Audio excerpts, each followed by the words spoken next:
Yuk buka rekening saham, download aplikasi Motion Trade sekarang. Sebenarnya pada saat sebelum seseorang muslim itu menikah, dia sudah merencanakan untuk genetik selanjutnya si anak-anaknya, yaitu dia tetap ada di jalan Allah.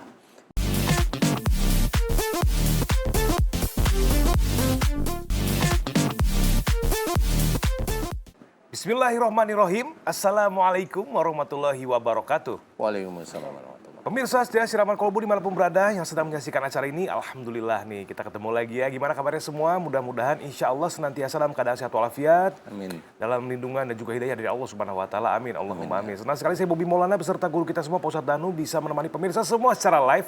Selamat datang di Siraman Kolbu, sejukan hati. Alhamdulillah. Pemirsa, mudah-mudahan lewat tayangan ini kita bisa banyak belajar untuk lebih meningkatkan iman dan ketakwaan kepada Allah Subhanahu Wa Taala dengan tema-tema yang kita hadirkan setiap harinya. Nah, sekarang saya akan membacakan sesuatu semacam puisi lah ya. Pagi-pagi ini kan romantis ya Pak Ustadz ya, baca puisi. Tapi tentunya ada tema yang penting yang bisa disimak. Kau cintaku dalam segala, kau cahaya dalam gelapku. Kau adalah anugerah terindah yang diciptakan ilahi. Tapi mengapa kau terlalu sulit untuk kujaga? Adakah yang salah dengan diriku? Udah bisa tebak belum temanya apa nih pagi hari ini? Temanya adalah krisis akhlak kids zaman now. Wah, dicampur-campur bahasa Inggris. Kids zaman now atau kelakuan atau perilaku anak zaman sekarang. Sebetulnya ini jadi pertanyaan besar, apakah memang peradaban teknologi yang terlalu maju Pak Ustadz? Atau mungkin juga pergaulan yang terlalu bebas, atau mungkin ada kesalahan dalam rumah tangganya sehingga anak tersebut pergaulannya tuh tidak sesuai sebagaimana mestinya, sesuai dengan usianya. Atau ada juga yang menyimpang. Seperti apa? Langsung saja kita dengarkan tausiah dan pembahasan dari Ustadz Asep Hidayat. Silakan Pak Ustadz. Baik, terima kasih Mas Bobi. Sama-sama. Bismillahirrahmanirrahim. Assalamualaikum warahmatullahi wabarakatuh. Waalaikumsalam warahmatullahi. Alhamdulillahirabbil alamin. Allahumma shalli ala Sayyidina Muhammad wa ala ali Sayyidina Muhammad amma ba'du. Ustaz Danu, guru kita yang kita cintai dan Allah muliakan, Mas Bobi dan seluruh para pemirsa Siraman Kolbu MNC TV dimanapun berada. Amin. Alhamdulillah pagi ini kita bisa berjumpa kembali. Mudah-mudahan semuanya dalam keadaan sehat walafiat. Amin, Dan Allah selalu memberkati kita semuanya, merahmati hingga akhir hayat kita. Amin. Amin. Amin. Para pemirsa yang dirahmati oleh Allah Subhanahu wa Ta'ala, tema kita adalah krisis akhlak kids zaman now. Akhir-akhir ini banyak di antara kita, para orang tua, merasa kewalahan bagaimana menghadapi anak-anak kita. Mereka punya persepsi bahwa yang salah itu ini, yang salah ini, ada yang menyalahkan medsos, ada yang menyalahkan media, dan lain sebagainya. Satu kalimat yang dikatakan oleh Rasulullah SAW, kullu mauludin yuladi alal fitrah. Bahwa setiap yang dilahirkan itu sebetulnya dalam keadaan suci. Fa'abawahu, ya, kecuali orang tuanya yang mau jadikan apa? Orang tuanya mau jadikan merah, maka anak akan jadi merah. Orang tua mau jadikan jadi putih, maka jadi putih. Mau dijadikan orang Islam akan jadi Islam. Dijadikan orang non-Muslim pun dia akan menjadi orang non-Muslim. Tergantung daripada orang tuanya. Saat ini para pemirsa yang dirahmati oleh Allah, dengan berkembangnya teknologi, maka terkadang kita menjadikan teknologi itu sebagai momok. Wah, ini karena ini. Padahal mari kita lihat para pemirsa yang dirahmati oleh Allah Subhanahu wa Ta'ala. Solusi yang harus kita lakukan dalam menghadapi semua ini, karena teknologi tidak mungkin dihentikan. Ya, perkembangan zaman tidak mungkin dihentikan. Tapi harus kita memiliki tamengnya, memiliki resepnya bagaimana supaya teknologi itu tidak menjadikan anak-anak kita akhlaknya jadi berubah. Maka ada dua hal yang harus kita lakukan. Yang pertama, pemirsa yang dirahmati oleh Allah, kita harus memberikan uswatun hasanah. Apakah uswatun hasanah? Kita harus memberikan contoh yang baik. Bagaimana mungkin anak kita menjadi baik, ya, apabila kedua orang tuanya tidak baik? Kita kan bercita-cita punya anak hafal Al-Quran. Tapi keseharian kita sebagai orang tuanya kemana-mana, gadget yang dibawa. Bangun tidur, yang dicari gadget. Lagi makan, yang dilihat gadget. Jadi anak-anak kita wajar kalau misalnya terlena, terlantarkan. Kenapa? Kita lebih memperhatikan gadget kita dibandingkan anak kita. Padahal anak kita perlu kasih sayang, perlu perhatian yang cukup. Dulu sebelum ada teknologi yang canggih, mungkin kita ketika mau tidur itu yang dipeluk anak kita. Kalau sekarang, mohon maaf Mas Bobby, kira-kira lebih dekat anak kita atau lebih dekat gadget kita? Ini permasalahan besar bagi kita para pemirsa. Maka jangan salahkan juga teknologi, karena bisa jadi kita tidak memberikan uswatun hasanah. Wajar kalau anak kita saat ini dididik oleh game online. Wajar kalau saat ini anak kita dididik oleh prank. Maka jangan salahkan teknologi kalau anak-anak kita saat ini juga jadi generasi prank. Orang tuanya di prank, gurunya di prank, temannya di prank, adiknya di prank. Maka pada akhirnya apa yang terjadi? Krisis akhlak yang baik pun hilang, digantikan oleh generasi-generasi yang cacat moral. Para pemirsa yang dirahmati oleh Allah Subhanahu wa taala, yang kedua yang harus kita lakukan tidak ada lain hanyalah berdoa kepada Allah. Seperti yang diajarkan Rasulullah, Rabbana hablana min azwajina wa dzurriyyatina qurratul a'yun waj'alna lil muttaqina imama. Anak itu bukanlah milik kita, kita hanya dititipkan oleh Allah. Anak itu milik Allah Subhanahu wa taala. Maka tidak ada kalimat lain, pasrahlah kepada Allah. Mudah-mudahan dengan cara seperti ini kita semua memiliki duriyah, keturunan yang sesuai dengan harapan kita menjadi anak yang soleh dan solehah. Amin. Mudah-mudahan apa yang saya sampaikan bermanfaat untuk diri saya dan kita semuanya. Amin. Wallahu alam bisawab. Wassalamualaikum warahmatullahi wabarakatuh. Waalaikumsalam warahmatullahi wabarakatuh. Barakallah. Ustadz Asep, terima kasih atas tausiahnya. Memang ini kalau baca tema ini, kalau saya pribadi seperti ngaca gitu Pak Ustadz ya. Karena saya juga ngalamin seperti ini. Memang peradaban teknologi tidak bisa dihentikan. Anak adalah cerminan dari orang tuanya. Mudah-mudahan kita bisa bijak untuk memilihkan yang terbaik untuk anak kita dan menanamkan agama sedini mungkin. Mudah-mudahan bermanfaat. Sekali lagi terima kasih Pak Ustadz Asep. Pemirsa, selain satu ini kita akan masuk ke narasumber kita yang pertama. Seperti apa? Jangan kemana-mana, tetap di Siraman Kolbu. Sejukkan hati. Langsung aja sekarang kita akan mendengarkan tausiah dari Ustadz Danu seputar tema kita pagi hari ini, krisis akhlak kids zaman now. Silakan Pak Ustadz.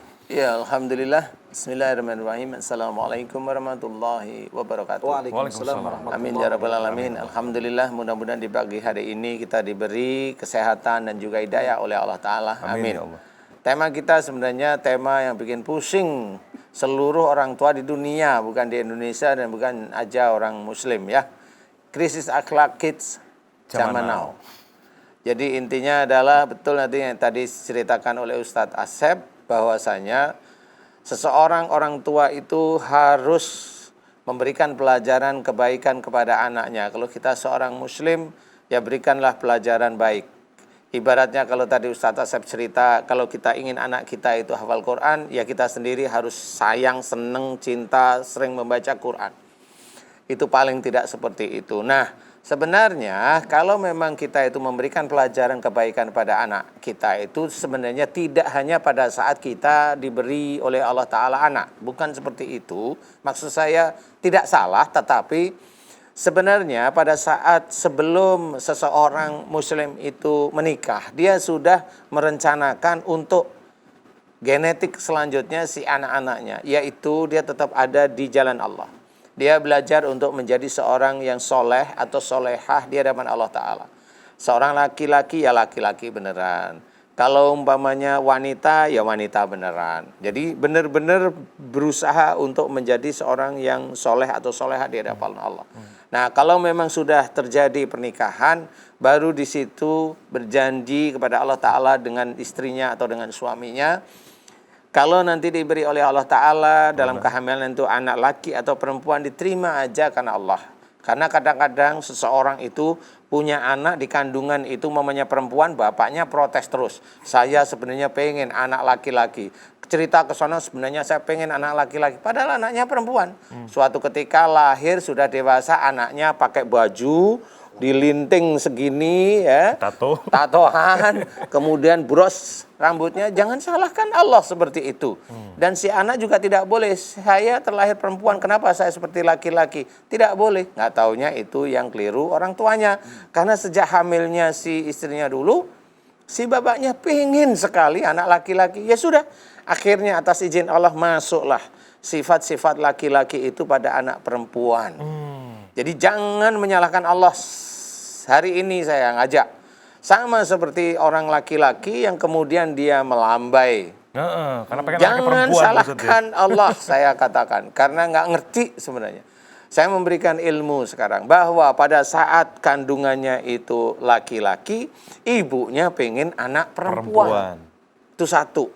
Ibunya pengen anak perempuan dan itu dibilang terus-menerus. Ya, atau dia sebelum hamilnya si anak laki-laki itu dia pengen anak perempuan. Waktu hamil masih aja pengen, padahal dia tahu USG sudah menceritakan insya Allah anaknya laki-laki, ya sudah terima aja. Kemudian apalagi didandanin anaknya sebagai perempuan, ya sudah selesai. Atau saya balik lagi, atau ayahnya malah tidak bisa menjadi imam di dalam keluarga.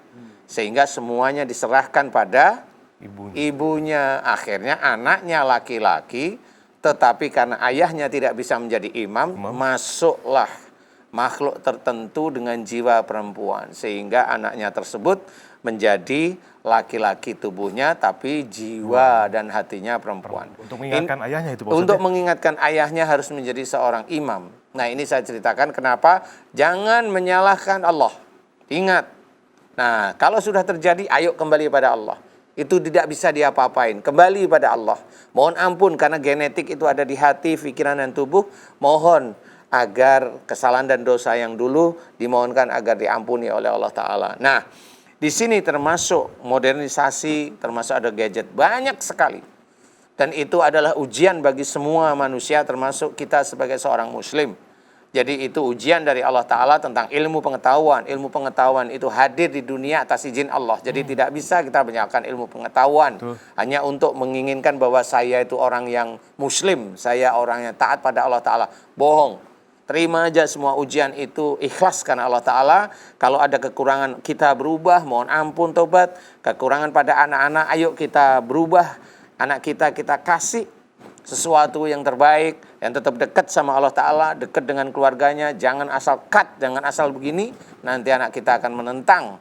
Bagaimanapun juga. Ayo kita serahkan pada Allah Ta'ala. Doain agar anak menjadi soleh-soleha. Ya karena bagaimanapun juga gadget ini tergantung dengan 2 tahun akhir-akhir ini, yaitu pandemi. Jadi tidak boleh menyalahkan pandemi datang itu karena Allah. Karena Allah, jadi tidak boleh menyalahkan siapapun. Ke pemerintah juga jangan belajar. Pemerintah mau vaksin, beliau itu juga mencoba untuk menjadikan orang itu baik. Rakyatnya tidak mati semua. Nah ini kita harus paham. Ayo. Mudah-mudahan krisis akhlak ini kita awali dari kita sendiri sebagai orang tua. Mohon ampun kepada Allah Ta'ala karena memang kita itu jarang mohon ampun yang fokus. Mudah-mudahan ini bermanfaat. Wallahu a'lam. Wallahu a'lam. Barakallah Pak Ustadz Danu, terima kasih tausiahnya. Untuk para orang tua, mari kita beristighfar. Kita didik anak kita sebaik-baiknya sesuai dengan perintah Allah dan menjauhi apa yang Allah larang.